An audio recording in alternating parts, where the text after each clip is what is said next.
One, claps two, are nothing but three, insane. clap. Are you okay? Ooh, Take a deep look breath. at this upside down microphone, hey? Take a deep breath. You're fine. Hi, and welcome to Hey Buddy, Nice Podcast. Over there in Scotland, happy to talk about anything at all, except for one thing. That's Brogan Hastings. And over there, finally able to form a coherent sentence, Wayne Giovinazzi. I wouldn't say coherent. Like this is. Look, we did more than an intro. We've scrapped more than an intro. There was a beginning, a middle, and an end to your sentence. That's all that was required. Yeah, but we had started. We had gotten like 2 minutes into seg 1, and we scrapped it. It'd be in bonus content. It's in bonus content. Meltdown. Yeah. Right, so it's correct. I'm forgetting. I keep forgetting that things are completely editable in this audio format. Yeah. But I'm the one who has to do it. So I'm thinking of two things at the same time. But anyway, I've been trying to look at doing more exercise again. Cool. Yeah, not really, because it's exercise. Yeah, it's not. This cool, is but not. This isn't even good. close to how it started last time. No, it's good on the one hand because obviously, as horrible as exercise is, and I will be the first to admit it, it's good. And I hate saying this. I fucking hate saying this because it's true, and I hate that it's true. But it is good for your mental health. I fucking hate that I say that, and I fucking hate that it's true. The benefits, at least in local studies between myself, I was going to say between you and I, but we're not local and we have separate individual studies. No, not the case. Going for a walk, it doesn't help to the extent that some people think that it helps. Some people think you go for a walk and your mental health is cured. All your ills are cured. That's not what happens. Like a GP will say that. Yeah, but I have to say, I go have outside you tried diet and exercise? Yeah, I know. I was like... But, going out for a little bit, it does help. It does clear the head sometimes. Not entirely, and sometimes, depending on how low the mood is, it can. You can't. Sometimes you got to sleep it off. And I don't like doing it. But yeah. It's comparable to cognitive-based therapy, right? Mm-hmm. In the fact that, for me, cognitive-based therapy only works in the moment, like with distraction, for example. Yes. For as long as I'm there distracted, that's it. As soon as that distraction's over, that doesn't mean anything. It's like, sure, I'm out and doing something, but as soon as I'm no longer doing something, it's not like magic. Yeah. No. Yeah. I get it. It's like a speed run of ibuprofen. The effects maybe last for like 20 minutes after I get back from a walk, but that's about it. It's almost not worth it. But I will. But other things do help. Like I do enjoy. I've done a lot more exercise since downloading Pokemon Go because I do literally just walk around the center back and forward to get points. Yeah. So yeah. Yeah. Well, my reasons are not mental health based at all. I've come to discover that. So remember when we were in Vegas, I was freaking out a fair bit based on like when we approached the giant scale. Yes. Yeah, right. Because I've been more or less the same weight within 2 kilos for the last year and a half, 2 years. Yeah. I've discovered that it is in fact diet and exercise, ladies and gentlemen. They were right all along. Give them a round of applause. Diet and exercise. Both things, hand in hand, both needed. It turns out that the exercise... Nick is screaming at his... Thanks, Nick. Thank you. I know you were telling... You've been saying it for a long time, I'm sure. No, I discovered that my exercise that I was doing, which was work, carrying shit was basically my job. Walking a fuck ton. I'm saying that makes a big difference. I was able to eat anything I wanted. I mean, I say anything I wanted. Remember, tiny tummy, can't eat much anyway. Yeah. Anything I wanted, but along with that exercise, perfect. It was fine. It was fine. But now that I'm not doing that, weight is going up. And so I'm like, all right, time to start exercising again. So what I've done, for starters, I've bought myself a fluffy notebook. Ooh. a fluffy notebook. Ooh. A fluffy notebook, but not just any old fluffy notebook. I mean, it's small, but it's sort of the size that you could be like a detective. It looks like something a girl detective in the 90s on a Disney Channel show would use. What do you mean a girl detective? These fluffy notebooks could be for any gender. It looks like They're something. non-gendered. That's so Raven. It looks like the Sully from, that Monsters movie, the Monsters, Inc. It looks like Sully was stuck in a tie-dye and then they skinned him and put him on a notebook. That's what it looks like. It literally looks like something you've taken from That's So Raven. But look at this. It looks cool like that, but then when you go like that, the colors look even better, in my humble opinion. Now, this also, it molts. It molts all over me. As all fluffy things do. Yeah, and I'll put a post. I'll put it on socials. But I've also gotten something that I've wanted. I want to say my entire life. Ooh, it is. I don't know the correct name for it, but it's dinosaur themed, and all I can call it is multicolor clicky pen. Ooh, the pen with like. Yeah, like it's got 1, 2, 3, 4, 5, 6, 7, 8, 9, 10 different colors in it. And it's got dinosaurs on it, 10 different colors. You choose your color. You're like, I'm going to go for red. And you're like, no, I don't like red. So you click in the top and look, watch it disappear. Ready. Hang on. Ready. Oh, I'll do it in the microphone so you can hear it. Ready? Is it going down? Oh, hang on. And is it retracting? But not just one. It came in a 2-pack. Two for $2.95. Right? Am I right? What's on the other one? Yeah. The other one's not... Is it dinosaurs? Dinosaurs. They're both dinosaurs. Both dinosaurs. Ah. Yeah, both dinosaurs. So I mean, I guess if these things were gendered, you got the lady detective book, and then you got the boy dinosaur pens. I guess then. Mm-hmm. There you go. I didn't care. I picked whatever one. I think they only had dinosaur pens, and this was the best notebook that they had. I mean, I'm not saying that. I mean, between us, I think I'm the person least qualified to talk about gender in any capacity, considering I don't have one. Yeah, get out of here with your genderlessness. No, I just meant I saw it and immediately thought of like, and I couldn't think of the show, but I was thinking That's So Raven. It looks with her more fluffy iCarly. Coat. It reminds me of iCarly for some reason. I don't remember. I don't think I watched iCarly. I've never seen it before in my life. Maybe it's the colours. Maybe. I was not I'm guessing it was a Nickelodeon. I wasn't a Nick kid. I didn't even have cable television. Oh, I was a Toonami kid. Ooh. So, I don't know what that is even. Toonami? What are you talking about? Toonami was the channel Cartoon that Network? played like... I think it was on Cartoon Network. I think it was like the later section that played like Dragon Ball Z and stuff. Like Nick at Night. Yeah, like the Cartoon Network version of that played Samurai Jack. Ooh, yeah, there you go. The OG Adult Swim. Look, we're not talking about the death of animation and what's happening in the animation world, because we don't work in animation. But I know people who work in animation, and it's not good. There are people who are looking for a job in animation, and people who currently have a job in animation are concerned. So, yeah. Anyway, this is what this little fluffy book is for. Oh, it's probably written mirror image, so you can't quite read it. Stemviecha. Oh, so it's like it's your trophy list for life. I guess so. Yeah. Achievements, but it was because I was doing a journal, right? Every day anyway, and it just became too depressing. So I stopped doing that, and it's focusing only on the achievement type things, right? Good. But the problem is I'm the kind of person who doesn't want to backdate stuff, so I'm not going to put in like, Piff comic published and stuff like that. So yeah. So that stuff is but for example, the first thing written in here is good Pikmin 3 stream.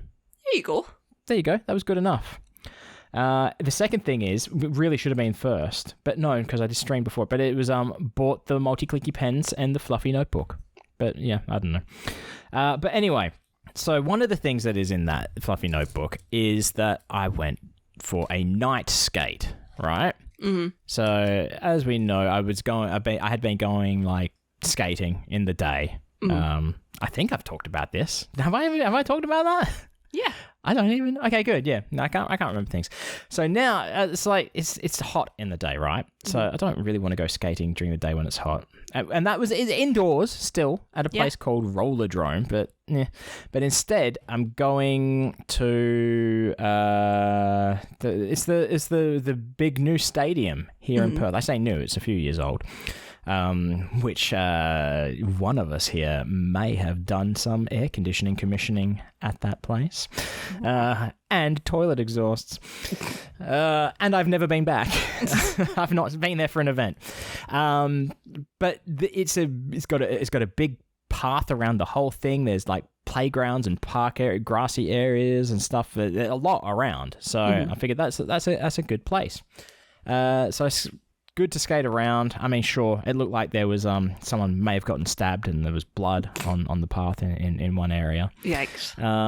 But this was at like 10:30 at night, 10 o'clock, 10:30 at night, and I think I was there. I didn't get home till like 2 a.m., 2:30 a.m. or something like that.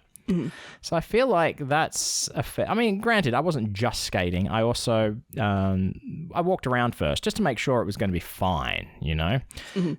Make sure I wasn't going to come across anything like the blind people bumps. Do you know what blind people bumps are? It's not an STD that only the vision impaired get.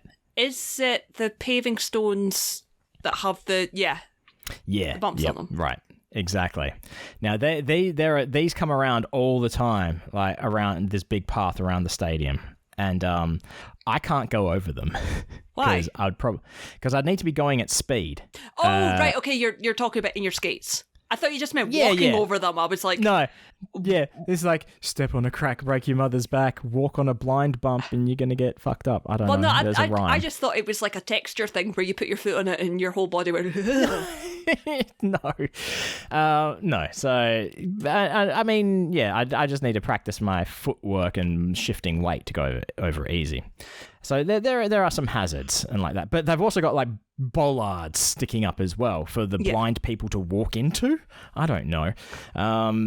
So I have to try and navigate going through the narrow area where there is no blind people bump and missing a bollard sticking out of the pavement in the same place. So, and there's sticks and stuff which will, if you hit a stick at speed, you will eat shit. Yeah. Fuck you pavement in your face. But one of the things I did, I walked around. It's kind of dark and creepy in some of the areas, but I felt like it was bright enough, so no one was going to stab me, I don't think. And I didn't realize that it was kind of like, I don't know if it was on an island. Or if it was like just on the other side of water. Yeah. But they were creepy playgrounds. Yeah. For children. Okay. Creepy as fuck. So it went in order of creepiness. The first one, right? It was just like all the play equipment was like made out of like dead trees. Yeah. Like, and I don't mean dead trees as in it's been fashioned into wooden planks. I mean like dead trees. So that was kind of creepy and spooky. It's like, oh, I like that. It's a good vibe. Move along to the next one. I tell you, this is like a witch burning pyre with all these dead trees and posts and stuff sticking out of the ground. It's like, what are they doing for these children? This is creepy as fuck. Walk a bit further. Pumpkins. It's like very Halloween-y, like giant like metal mesh pumpkins and stuff. Like, is it left over from a Halloween celebration? No, they're not actually pumpkins. It just looks like creepy pumpkins. Like jack-o'-lanterns. Okay. And then a bit further, in retrospect, this probably is the creepiest. Because if you're not expecting it, it looks like to be a giant fucking elephant that is going to kill you. Okay, that's quite scary. Yeah, but more like a post-apocalyptic robotic elephant, I guess, made out of shit that's been found. Even World War II era, because it's very like a lot of fin designs. I'd have to take a photo. I should have. Yeah, you should have done. But it's gigantic, and children are to climb in it. But you enter the elephant through the anus. I knew you were going to say that. Right, and then you come out its trunk. I did not go on it because it was dark and fear of spiders, mostly. Yeah. But I did do something that... See, this didn't exist when I was a child, and as an adult, every time I've seen it, it's like, I would like to do that. I'd like to climb that thing. Where it's basically... looks like it's in the shape of a teepee, and it's like a climbing net. Oh, yeah, we've mesh got one of climbing them. net. Yeah, and I've never been on one, so I climbed it. There you go. Yeah. Yeah, because this was in the lit up park area, but like, there's no children around at Yeah. 1 a.m.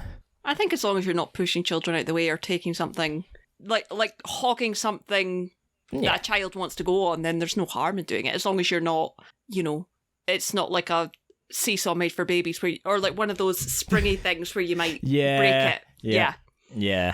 Springy frog. Springy frogs. Those were good. Yeah. The rocking horse What things. kind of creatures? What kind of animals are they for in Scotland? I don't know. I wonder. Foxes, stoats. Have you got the view of one from your window? No, I can see the climbing frame thing that you're talking about. We've got one of them, and I can see a Wow. like slide thing. Springy seat? I don't know what to call it. Springy. It is like a rocking horse on a spring, really. Yeah. It's like a giant spring sticking out of the ground with a usually shaped like an animal seat. Yeah, and when you get to the point, you're too old for it, where you go forward and the thing hits the ground. Yeah. You're hitting the and it ground doesn't on want either to spring side. back. Yeah. Where you have to force your way back up, and then it just like starts to lean to the left on its own. You don't spring. Yeah, doing you just circles. roll. Yeah, doing circles. I did like them. Yeah. But yeah, so I mean, it was entertaining. It was fun enough. It was exercise, that's for sure. Good. But I did come home that night and ate a burger from McDonald's. Oh well. It wasn't good. It made me ill. You didn't even enjoy it, so that's worse.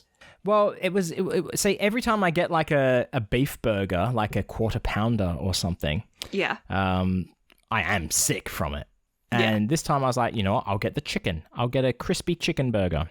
Still, no, wasn't good. Was not good at all. No, the only thing worth getting is hot chocolate from McDonald's. McDonald's hot chocolates are peak. I don't even know if McDonald's does hot chocolate. You know what? Let's find out right now, because I can look remotely on their app. I know that, because we have two McDonald's franchises near us, and one of them is a drive-through, one of them is actually in the centre. I know that if I want a hot chocolate, I have to go into the one at the centre. Oh, of course they do hot chocolates. We've got McCafes. Do you have McCafe? Yeah. Yeah, there you go. You got McFlurries? You have McFlurries? Yeah, like a McFlurry, and I like the chips. Okay. Does Scotland, does the UK have Penguin McFlurries? No. That's because Penguin biscuits are inferior to Tim Tam biscuits, because we have Tim Tam McFlurries. Oh, so you need to spice up a Tim Tam with McFlurry. Our penguins can just stand on their own. You need to cover up the Tim Tam taste with ice cream. That's all I'm hearing. Are you saying you would not put penguins into ice cream? Not crushed up in the way that a McFlurry does. Would I use a penguin to scoop ice cream? Yes, fuck it. Yes, I would. I'm going to say it. I'm going to squash this beef right now. Mm-hmm. If you put in front of me a penguin and a Tim Tam, I will eat them both. Yeah. If you put in front of me a McFlurry with crushed up Tim Tams or crushed up penguins in it, I will eat them. I'll eat either. It's fine. Yeah. But I find it weird that you would prefer to use it as a spoon. Yeah, my first instinct wouldn't be to crumble it up and to put it in the ice cream. It would be to use it as a spoon. Okay, yeah. But I don't know if that's just me. It might be. You do not speak for everybody. I do not. Who are connoisseurs of penguins.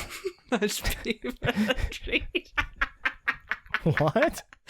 Sorry. Sometimes you say things and my fucking ADHD brain just goes, here's a TikTok, here's a sound. Oh, okay, yeah. And you say, you do not speak for everyone. What my brain did was it provided me a TikTok I seen earlier, which was the Lorax, which, are you aware of the Lorax? I do believe it is one Mr. Danny DeVito. Yes! So I am the Lorax, I speak for the trees. So that's what this one is. And it's a person like drawing, you can only see little bits. And then finally it pulls out the sound one.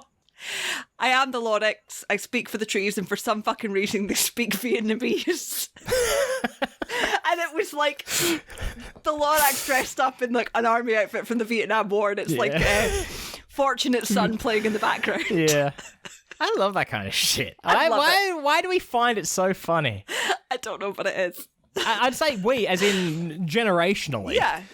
Our generational humour is broken. Yeah, yep.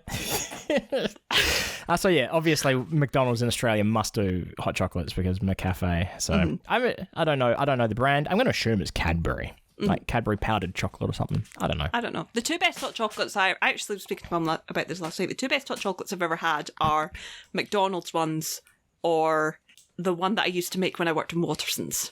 And I know that the one that I used to make when I worked in Waterson's, the chocolate powder that we got came in a huge tub, and there was like literal crystals of sugar in it. Oh, that means it's like expired if it's separated like that. Oh, no, it came like that. It was... Okay. It was designed to be like that, to make it that's sweeter. The extra sugar. Yeah, of course. It was, I think it's like commercial stuff. I don't know. Yeah. But I use that with the really good frothed up milk. Oh, I used to make it so good. I hear that the Hotel Chocolat... Do you have Hotel Chocolat? Hotel Chocolat. Please ask your concierge for anything we can do to make your stay at the Hotel Chocolate, whatever you said. Hotel Chocolat is Hotel Chocolat. Fancy ass chocolates. Like that's proper high quality shit. But they do a thing called the Velvetizer. Okay. And I remember my friend I used to work with, Lara, she got one for Christmas one year. Before it, she was like, I don't know. I'm not really a big hot chocolate person. And then our mum got her one, and she came in after Christmas, was like, this is the best fucking thing I've ever had in my life. My life has been changed. I am a convert. And I was like, So I feel like that is certainly all the packets and stuff. That looks some good shit. Yeah. So. Do you have Sanchuro over there? What is Sanchuro? Sanchuro, you know what churros are, yeah? Yes. Okay. So they sell churros and desserts and stuff. In that case, no. Okay. So part of the whole thing is it's churros with like dipping chocolates, right? Okay. So they also do hot beverages. I call it the chocolate Jesus because the Sanchuro guy that they have on all their imagery looks like Jesus. So is the chocolate Jesus. But they also do, so it's Spanish hot chocolates, right? So it's all Spanish chocolate, Spanish hot chocolates. Yeah. That is probably my favorite. I get the classic Spanish. Mm-hmm. It is thick as fuck. It is dummy thick. Like... I can't explain it. The viscosity is insanity. Mm-hmm. Yeah, it's so thick. Viscosity is up to max. Yep. You stick your finger in viscosity. It, you pull it out. You stick your finger into the Spanish hot chocolate. Viscosity is over 9,000. You pull it out. And you would see, when Neo put his finger into the mirror and pulled it out, and there was like that line of the mirror between him and his finger, like just sort of like hanging off. It would be like that. That sounds a little bit gross. It is hard to drink. Yeah. Yeah. Yeah, sounds just a little bit gross. It's almost like chocolate. You don't have Yogo. I don't know what else to compare it to. Oh, I've had Yogo. Really? That's okay. No, Yoo-hoo I think I'm thinking of. Am I? I think of a Yoo-hoo. Yogo is like a chocolate pudding dessert. And pudding is a hard word to use for you. It's like pants. Pudding describes every type of dessert, doesn't it? Yeah, but I know what you mean. But I don't mean fluffy pudding. So, right. It's hard to describe it to you. But yeah, it's insanity. Yeah. Insanity Viscosity. Yeah. That was the name of my band in high school. Actually... We have a name for our, is it our second album or our second single? Yeah, our second single. Because you know the name of our first album, right? By Red Signal. God, I can't remember. Sorry, I'm Broken. Sorry, I'm Broken, yeah. Our second, I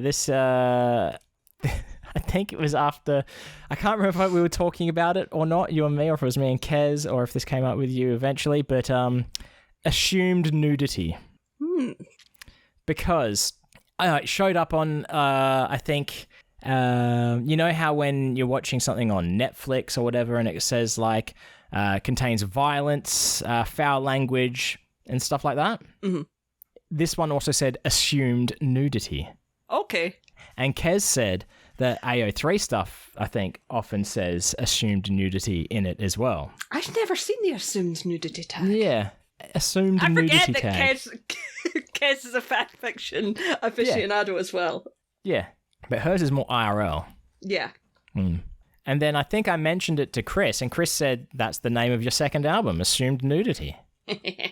Red Signal presents Assumed Nudity. And that works. That works for your stuff. Because I assume there would be some assumed nudity. No, I'm always very specific about when there's oh, okay. nudity, there you go. My not. bad. I forget, because that annoys me. The details. That is one thing that really annoys me is when you're reading something and it's like, what? But his hand was just holding the door. How did it? What? How many hands? I'm very specific about holding the door. Holding the door, and then like one hand is on the door, one hand's on her face, and then suddenly another hand's on her. I don't know. Yeah. I'm like, why does he suddenly have to? Like, I can never. I hate when I can't figure out the logistics of how a person is moving in writing. So what you're saying is that this would bother you. Mm-hmm. He closed the door with one hand as he also held my face. He grabbed my butt tightly. That would bother you. That's not as bad. Okay. It's all right. I can't think of a specific example, but I know that I see it where and I've literally sat and read stuff where I've gone like, how does that work? Mm-hmm. And it's not even dirty. Just like how are these people functioning? Yeah. How is this person sitting on a couch? I don't understand it. I know what it is. Their arms were too long. Oh, that's a segue. It is a segue and a potential spoiler, because we are about to spoil the shit out of some stuff. We are. The music's already started, and we are starting our spoilers. We're spoiling the shit out of the Doctor Who specials 2 and 3. Yes. Okay. So, special number 2, Wild Blue Yonder. You had stuff to talk about at the start of this episode. The very start, right? Okay, go for it. Guy in a house or a cottage walks out. From behind, he looked like 90s Penn. Like from Sabrina the Teenage Witch or something. The hair, shoulder length hair, wavy. I genuinely forgot that Isaac Newton was at the start of that episode. Genuinely forgot. He discovered Mavity. Yeah. Yeah. I'd forgotten about that. Yeah. Yeah. So that was my first, straight away I said to Kez, I should take notes just in case. I'm like, I won't need to take notes. Then that literally happened and I wrote down, Dr. 2 Newton was penned from behind. Yeah, okay. I might have to rewatch that because just to see it. I fully believe you. Just for a moment. Yeah, it's just for a moment. But that makes me laugh. Yeah, so what are your thoughts? Well, one more thing on that, on the Isaac Newton, I guess. Kez said, and they were getting hate for the first special. Imagine the hate they're going to get for making Isaac Newton black. Oh, yeah, there was hate on that. Yeah, in a show where a man changes his face and on the regular, where a man has 2 hearts, where it's space travel, get the fuck over yourself, people. Exactly. Yeah. I mean, you can believe that there's aliens out there that one, some are wanting to do good, 2 wanting to do bad. There's one is a giant stretched piece of skin. They can believe that the box is bigger on the inside, but trans people and a black Isaac Newton is too much of a stretch. That's because their minds are smaller on the outside. Wait, does that make sense? I don't know. Smaller on the inside. Yeah, smaller on the inside, yeah. Okay. Yeah. So, yeah. I think it was interesting that we didn't even talk about that in the first episode. The whole trans with the same actor from... Heartstopper. Oh, I didn't know that. Yeah. Oh, I did. There we go. I think we talked yeah. a little bit about Rose being trans. Yeah, maybe.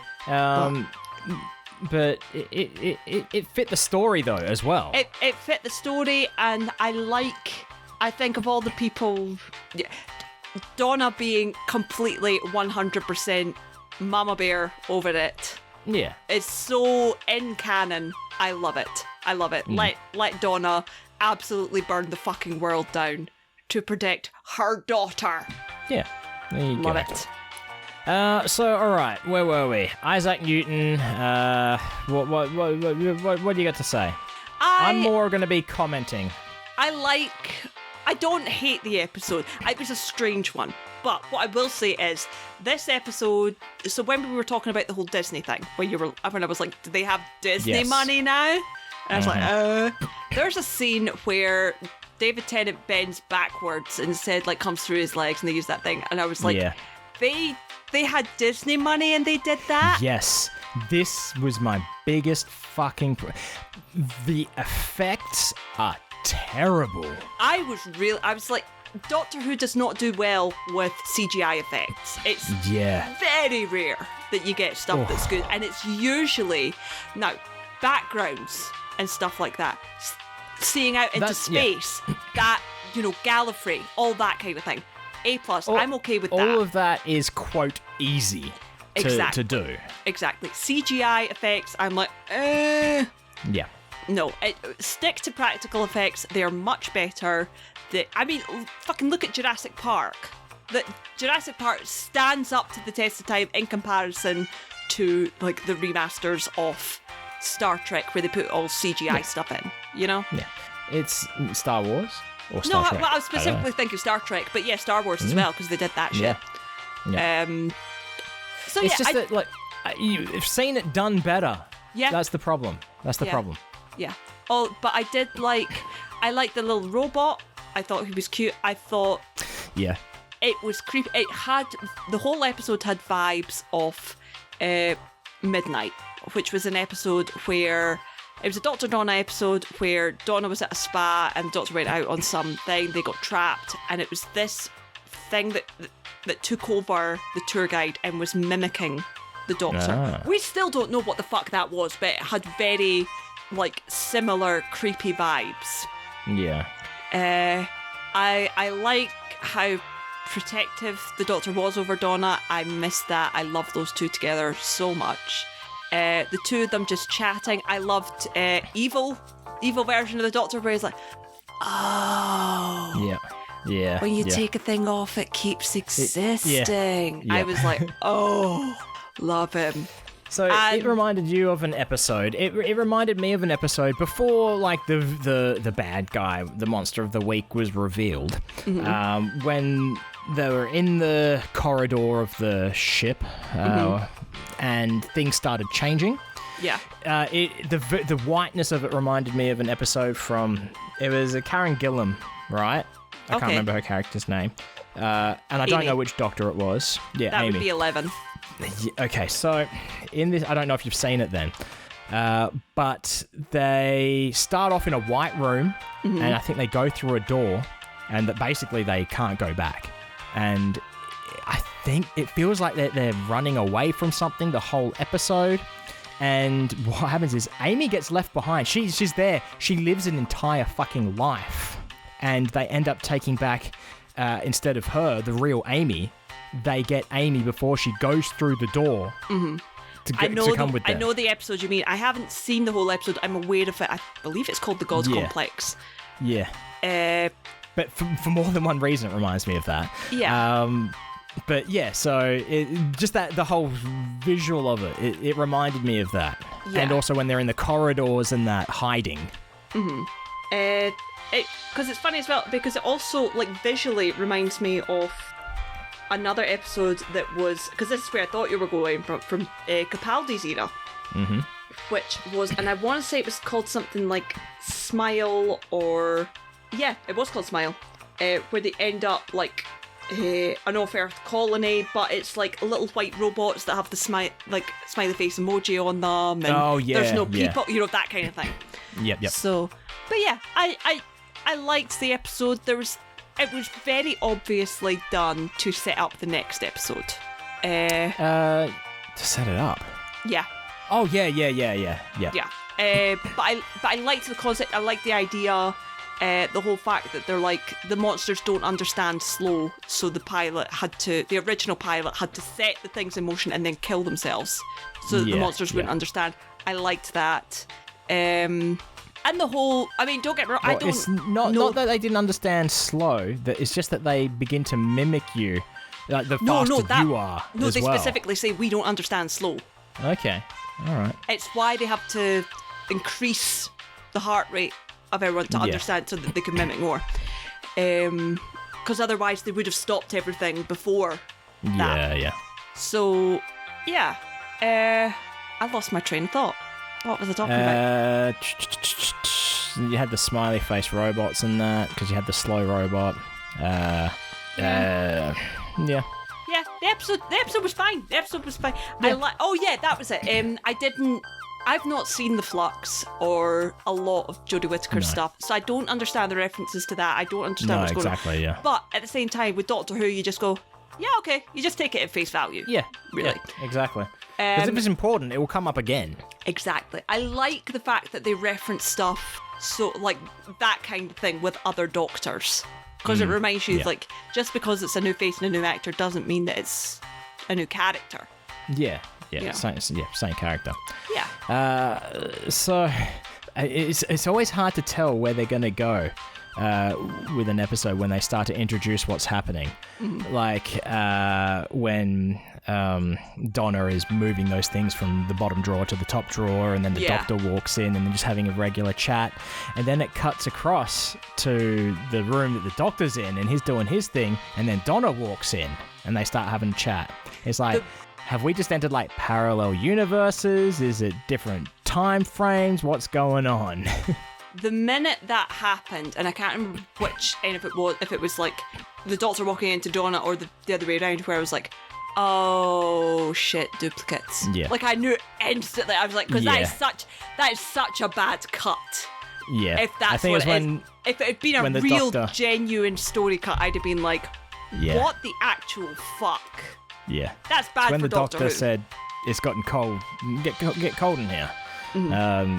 That's when I was like, okay, it must be duplicates then at least. So, because I don't like that, like multiple timeline sort of thing. Kind of like the movie Hypercube, which is a good movie, but as a premise, I hate watching shit like that. Yeah, It's so easy to get tripped over yourself with it. Yeah. But yeah, I thought the episode was fine. And now we can talk about the end of the episode, and I can talk about why I was... Do you now understand why I was emotional about the old man? Well, no. Before the end of the episode, you've got the end of the story of on the ship. Okay. Because the whole thing throughout the episode was how can the real Doctor and the real Donna know who is the real Doctor and who is the real Donna? And there was always little things and hints and giveaways that they could work it out. And then at the end, the Doctor asks Donna a question when the TARDIS has appeared to help them escape before they're gonna die. He asks a question. Both Donna's answer. He grabs Donna, pulls her up onto the TARDIS. And then it's like big celebration in the TARDIS, and then it cuts back to Donna saying, "But I'm the real one." And it really was the real one. It is the real Donna. Yeah. So I thought that's what you were going to say at first. Before it played out, I was like, "Is this what Brogan was talking about? That this is how they're going to kill off Donna for realsies?" No, I mean. That's probably the biggest thing. I've got kind of like if they had, I don't understand Donna's answer as Donna. Because the question that Doctor asked was, the teacher you were talking about was Mrs. Bean. Why is that funny? Yeah. And the real Donna, which we learn later, answers because she's named after a vegetable, whereas the other Donna says it just is. The problem is, both answers are correct, and they're both Donna answers. Do you think so? Yes, because at this stage, she's basically able to fully mimic Donna, I think. Well, that's what I mean. I don't understand, like, if it had been a reference to... I don't know. I just don't like that answer because it's a vegetable stuff, because that doesn't feel like a very human answer. I don't know. It felt a little bit... It felt like that line could have been worked on just a little bit more. It's also probably why he ended up choosing the fakie. Well, that's 100%, and that's the whole reason that line is like that. I would have liked a bit more ambiguity, because I'm like, why? I don't know. Yeah. But yeah, so end up taking the correct Donna home. They open the TARDIS door, and there he is, the GOAT. Wayne is taking pills. Just one. Wayne needs to take a pill for how important this moment is. That's right. The GOAT. But come on. Same character, sure. Mm-hmm. Different actor. What are you talking about? Is it? Guy, old man, yeah? That's Bernard Cribbins. That is 100% the same actor. For okay. the second episode. Oh, wow, okay. I thought... Bernard So Cribbins... he's died between, has he? See, I looked at his date of death being July 2022, and I thought... They filmed it just before it. They managed to get him just for that scene. Bernard Cribbins was supposed to play a scene further on, which is why I think the TARDIS is designed the way it is, because it's more wheelchair accessible. Yeah, so I think they were supposed to be pushing Wilf round it. It's definitely a different actor in the third episode, which is why his face is covered a lot and why the shots are the way they are. Yeah. But it's 100%. And that's why it's like look after him. Yeah. Okay. But no, that's 100% definitely Bernard Cribbins, and I think it was like a week, 2 weeks, or something before he died. Yeah. So because I genuinely, when I first seen it, I thought it was like CGI stuff, like how they done with Leia in like Rogue One, because that was after. Oh yeah, I knew it looked real enough. Yeah, I was. And because it took a second and to watch it. It's certainly not CGI how they did Leia and that, because the fucking CGI was terrible in both these episodes. Yeah. So I was like, maybe that's where all the CGI budget went. And you know what? If that had been the case, I would have been okay with it. Yeah. But I was really very emotional, because with the first episode, you do sit there expecting. I did watch the episodes thinking Bernard Cribbins would have loved this. Because Bernard Cribbins has been a part of Doctor Who for a very long time. And I don't think a lot of people know that. Like, he's been a part of Doctor Who for longer, since well before the Russell T. Davies, since well before Wilf. Because he played a character in the Doctor Who movie. And the Doctor Who movie where the Doctor was played by Peter Cushing. So this is old. This is old as shit. So he's been in the universe for a very long time. It's a part of his acting career history. It's be a part of like David and Catherine's childhood for, however long. He's a beloved character as Wilf. And Bernard Cribbins was a culture icon. So for me, sitting there thinking, I was thinking, it's such a shame that they never managed to get Bernard Cribbins to film anything for this. So to see him in that tiny clip, it did make me cry. Because it was like, you got it. You got him. So, yeah. And that was it. He was in a dingy alley, and that was it. He managed to hold out to hug David Tennant. Yeah. And that was it. Yeah. And then, Yeah, then the episode. I'd never heard of the Toy Maker, and that was a throwback. I had. It's one of these ones that I'm aware of, like, old things coming up, especially because was there a costume for that? I don't think there was. Maybe they do, because they're doing a lot of like restorations of old episodes so the audio for pretty much all episodes exist, the video does not. So what they've been doing recently, and especially with like Patrick Troughton's episodes, that's the Second Doctor stuff, they've been animating a lot of it and putting the audio over it. Interesting. And like keeping the real parts where they can and where it makes sense and stuff like that. But I know that the Toy Maker was on the list, and obviously, having seen this episode, I can understand why now. Yeah. But yeah, I didn't really know anything about him, so this was quite an interesting look at it. Probably, arguably, one of the most powerful villains. Absolutely.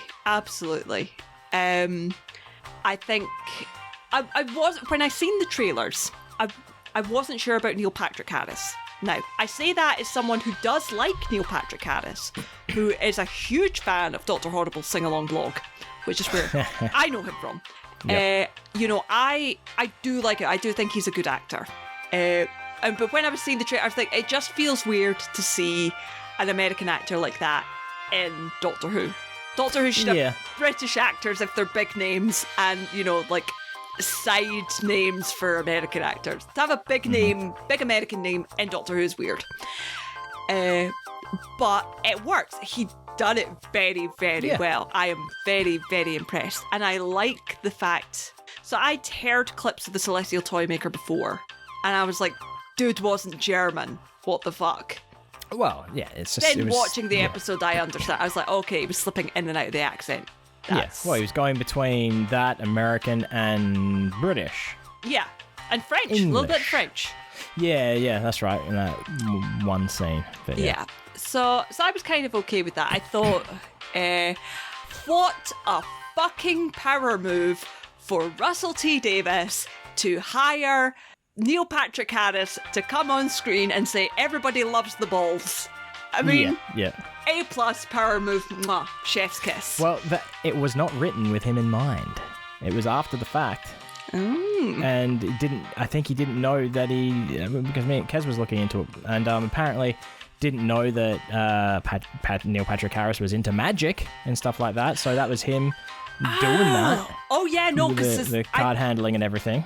Yeah, when I was watching that with the card thing, I was like, oh, they let him do that. I mean, of course they would. I think it's the kind of skill that if they found out about it later, they would just incorporate it anyway. Yeah. If we like Neil Patrick Harris for nothing but one thing, it's for giving Piff the golden buzzer. Oh, we love him for that. We stand. That's about it. We stand. But that is, speaking of accents, it reminded me that television was invented by a Scot. Yeah, John Logie Baird. Yeah. Yep. You're welcome. John Yogi Bear. Logie Baird. Yes. Logie Beard. That's his name. Jonathan I don't know if Stookie Bill Beard. is a thing.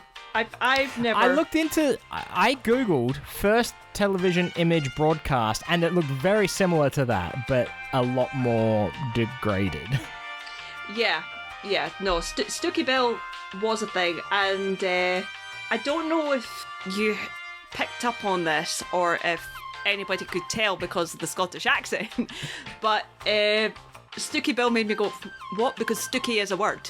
A Stookie is like cast. Bill. Like broken your arm or something. Yeah, I figured that's what you meant. Which was a bit weird. But yeah, you're right. It does look very, very similar, so props to them for that. Very creepy. Creepier. Props to them for taking something creepy as shit from real life and making it even creepier. Yeah. I mean, Neil Patrick Harris had some moments where he did good angry man, which I appreciate, but I think no one does it better than David Tennant. Oh, David Tennant. Angry David Tennant is A+. It's not a usual thing, really, I guess, for the Doctor. Not to that degree. Like, sure, Capaldi would get angry and shit, but he doesn't turn on a dime both ways. Yeah, Capaldi's anger was so filled with pain, whereas Tennant's is more righteous. Not just. I think a lot of it comes out of I think a lot of the Doctor's anger comes from pain. Whereas, but certainly, like anger, like why are you doing this to yourself? Kind of anger, So, but yeah, he's a fantastic actor. He always has been. Yeah. What I will say is, because I think we're round about the same thing where we're talking wise. Okay, I'm going to warn in advance. I'm going to say the C word, which I don't usually say, but I feel like I need to warn. Is this warning specifically for your mother? Yes. So that scene where Neil Patrick Harris, the Spice Girls scene. Yes. Oh, Neil Patrick Harris showed up, served cunt, and left.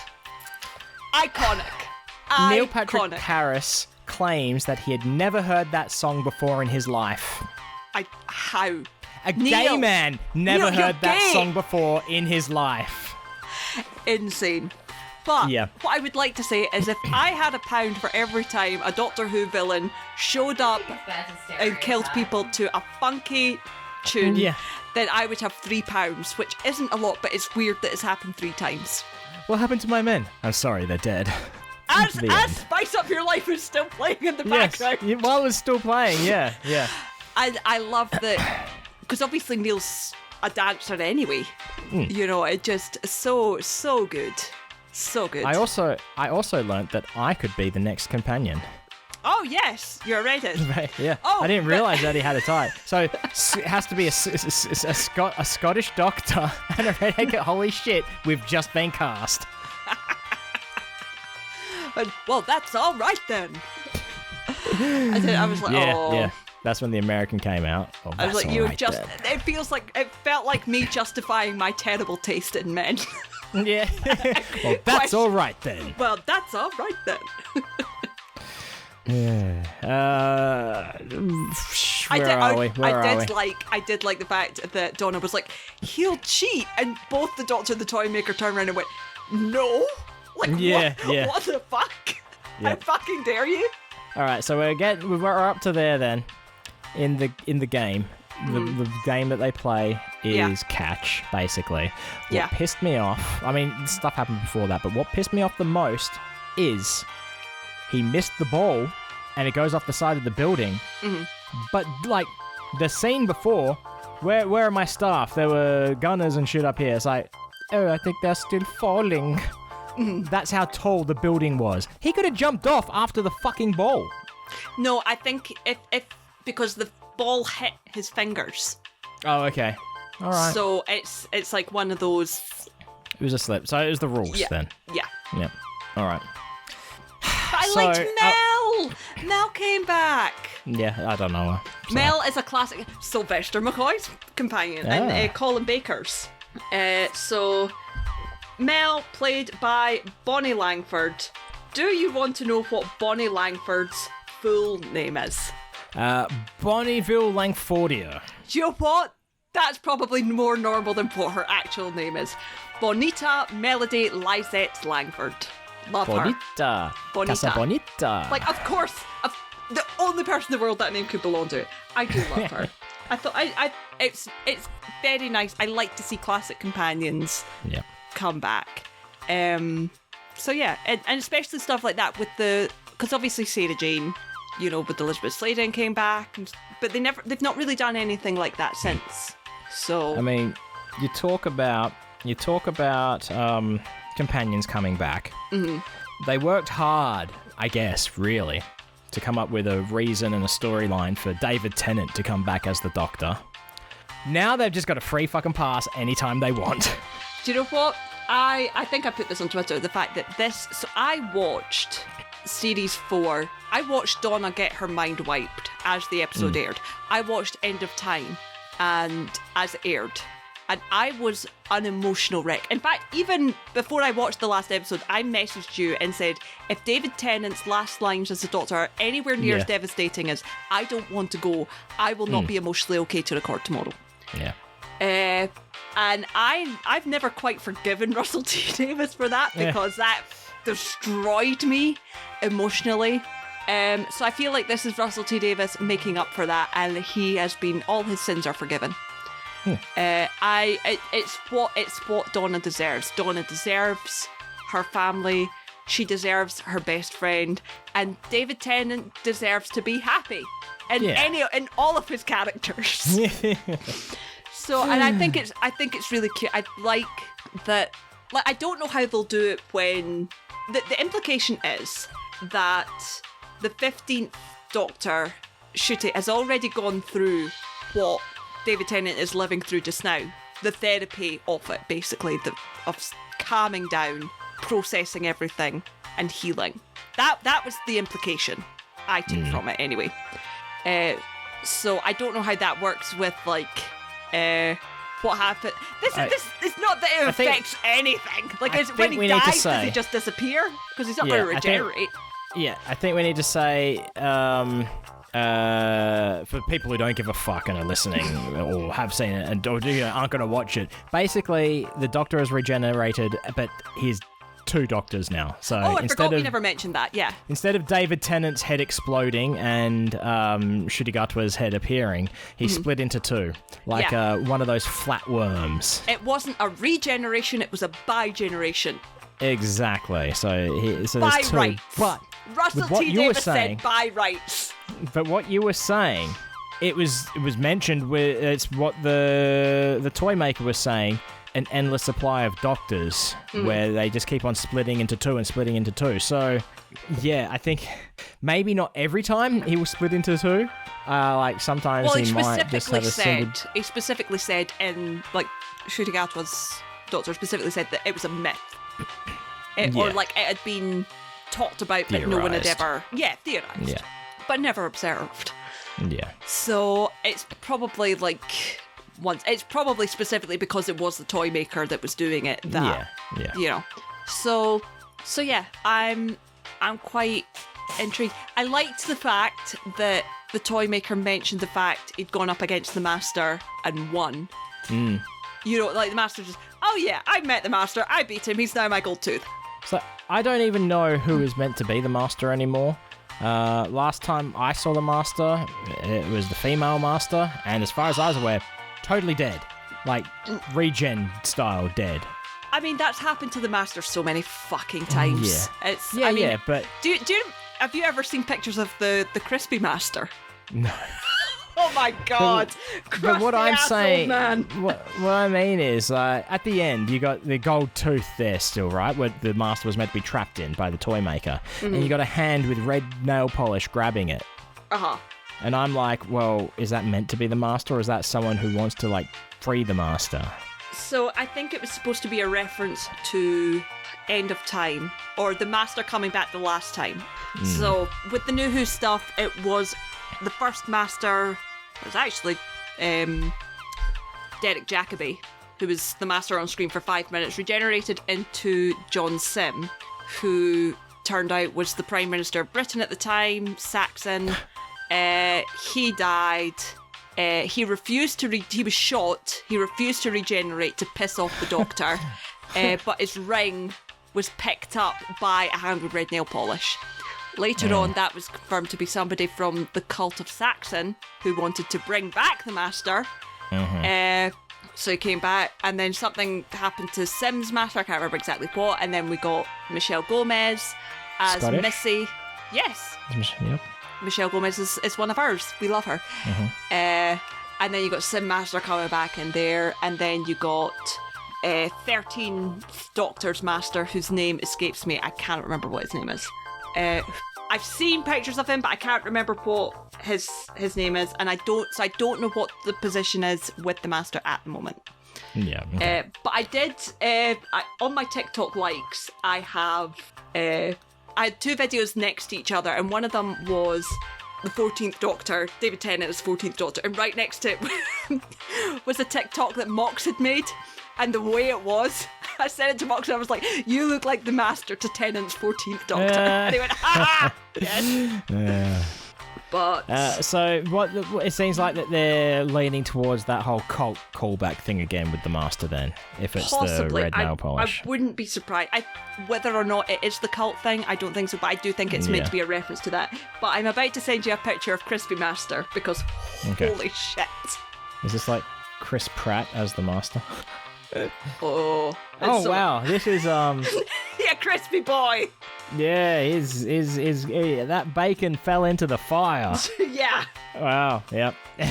I think in canon he's literally called Decayed Master. Yeah. All right, our spoiler music has just run out. Have you got anything else to say about Doctor Who? I would like to say I enjoyed it. I very much enjoyed having David Tennant and Catherine Tate back on my screen as the Doctor and Donna. I'm glad that they finally got a happy ending, because what happened to Donna was a sin and people were angry about it for years. And I think having David Tennant's last words as the Doctor be, I don't want to go cruel, to put it mildly. So to have him You're saying nice cruel. You're saying cruel, but you're saying cruel as in from a real-life human person stance, not from the character. Because I always hear that 17. line as David Tennant saying it, not the Doctor saying it. Both of them. Okay. And that's why it's cruel. It's like, why would you do that? I mean, it was the first regeneration that some people had went through, that some people had watched, myself included. Some people don't like Christopher Eccleston. Some people don't. But the first series that I watched as it aired was series 3, so Martha series. So yeah, it was very emotional and destroyed me. And I was like, this is hard enough. I don't like. At least with Christopher Eccleston, he was like, I was fantastic, as in good luck. Whereas with David Tennant, it was like ripped away from him. Yeah. And it was like, wow. Whereas at least now it's like, I can retroactively forgive that because in my mind, Rusty has taken that, like, Rusty always had it in his head, which is ridiculous. It's obviously not what happened, but I like to believe that. That's how it's working in my head. Problem is, it's not. I'll put the spoiler music in still. The problem is, he's not really the same person. He's not really the same Doctor as he was then. So is it really that Doctor getting a happy ending? Well, that's the thing. It is definitely Donna. It's the Doctor. This is where it comes down to. It's the same character. That, let me clarify, that face gets a happy ending. Yeah, okay. Yeah, all right. David Tennant being happy. That's all. That's all I want on my screen. Gosh, fucking Good Omens must have been a hard watch for you. That was pretty hard. He's just grumpy boy all the time. I don't mind grumpy boy, but okay. You can be grumpy and happy at the same time. What I mean is unemotionally devastated. Yeah. David Tennant. All right. Yeah. The music has ended. Yep. Nothing else to say about Doctor Who? Nothing else to say about Doctor Who. Cool. All right. Next topic. Okay, it's start to wrap up time, and you want to talk about... Okay, first of all, before we get to Pokemon, sandwiches. Have you ever eaten one? Yes. Okay, triangles or squares? Depends.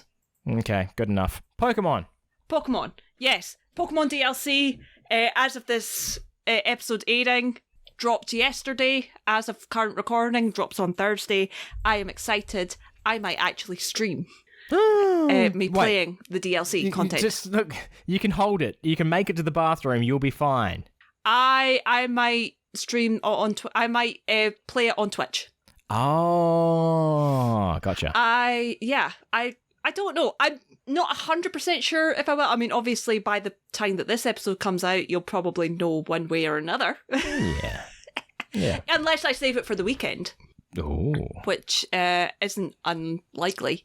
But I would probably put something out on Twitter. But yeah, I've certainly been enjoying the Scarlet and Violet stuff. So, yeah I think it would be interesting. I mean, because you'll still be working from home. Mm-hmm. Obviously, after working hours. Yeah. But it's been burning you out a bit. Yeah. So I wouldn't commit to anything, but the possibility is there. Yeah, I'd like to put it out there that it's possible. Okay, cool. And that would be twitch.tv @NicePodBud, or is it twitch.tv /7 billion needles? I'd probably do it on 7 billion needles just because I've got my stuff set up for it. But I might get you to show me how to put it on the Nice Pod Buds thing as well. Can we do that? Yeah, I don't know anymore because they've changed a bunch of shit over the last year. Mm-hmm. I'll look into it. And find out. Yep. So I want to play that, and I think we're also looking to play Sackboy because I need someone to help me so I can get 100%. Specifically, get you some trophies. Yeah. I don't know why you're turning to me. I mean, I have a website. I suck at video games. Literally, I play video games. Not so good at this. I mean, there's the hints are there. Very so good at this. Yeah, apparently. Listen to Ice Cream Social or our bonus content to understand what we're talking about. Yeah. Oh my goodness, I'm tired. We spoke a lot about Doctor Who, a lot longer than I thought. We were going to get to some cheese bag mail, and boy have we got some cheese bag mail. We have got some cheese bag mail, and we spoke so much about Doctor Who, we literally don't have time for this, do we? No. But tell you what, one of these cheese bag mails is so long, it might take longer than that Doctor Who talk. It might. It's actually probably a good thing we're not getting to it because it's 3 things in one. Yeah. It's a cheese bag mail, I'm calling it an art crime because it seems like an artistic thing, and it's also a challenge, obligatory podcast quiz segment. Mm-hmm. It's all three in one. Okay. But we will hopefully get to that next week, depending what we got to talk about. I mean, I've still got stuff. There was things I wanted to talk about. Look at that. You see that sitting there? You see that thing sitting right there? Mm-hmm. You know what that is? That looks like the drums from Rock Band. Exactly. And there's a fucking story behind that. I'll tell you what. But I'll tell have to you save what. It for next week. Yeah, there you go. That is like foreshadowing. Foreshadowing for next week for you. But if you enjoy our podcast, thank you very much for listening. What we would appreciate from you is if you see us promoting our podcast, not even promoting our podcast, if we're just talking about stuff on the internet, on social media at NicePodBud, interact, like, share, retweet, whatever you want to do, comments. That's really good. We like to have conversation. Like you were talking about on AO3 when people comment on your stuff. Oh, love it. Yeah. We like talking to people about things, it's good, yeah. So that's what we appreciate. Yeah. But you can also email us like these other fine cheese bags have, admin@nicepodbud.com, or go to nicepodbud.com, and there's a contact form that you can reach us with, which is, that seems to be the most popular way at the moment. It's people, yeah. So good thing I didn't remove that feature from the website, hey? But it's not just us as a conglomerate, as a non-cult that you can talk to us. You can also talk to us separately. Brogan can be reached at 7 Billion Needles on social media. And Wayne can be reached at Wayne Jingle. And there's other things that we could say here right now, but we're not going to because that's the end of the show and there's nothing else to say. So, Anyway, thanks for stopping by and having a listen. As always, stay fresh, cheese bags.